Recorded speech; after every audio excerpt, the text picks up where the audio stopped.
Selon les projections du S&P Global Commodity Insight, la République du Congo envisage de doubler sa production de gaz naturel pour atteindre 6 millions de tonnes par an d'ici 2027. Cette croissance de la production sera en grande partie attribuée à l'exploitation du champ pétrolier Banga-Kayo et au développement du projet Marine 12. Annoncé le 25 mars 2025 lors du Congo Energy and Investment Forum, cette perspective démontre la volonté du pays d'Afrique centrale d'exploiter pleinement ses ressources offshore afin de renforcer son autonomie énergétique.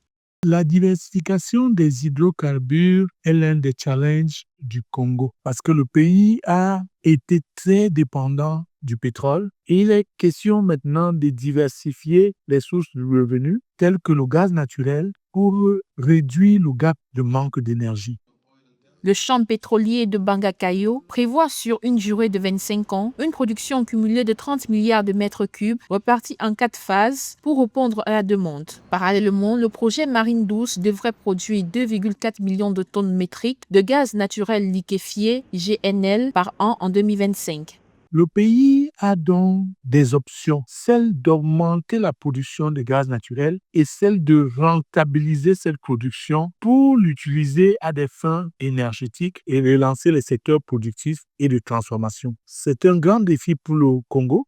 En République du Congo, le gaz naturel alimente plus de 70% de la production d'électricité et les hydrocarbures, gaz et pétrole représentent 35% du PIB congolais et 75% des exportations. À travers cette perspective, le pays entend renforcer sa position dans le domaine du gaz en Afrique et attirer plus d'investissements.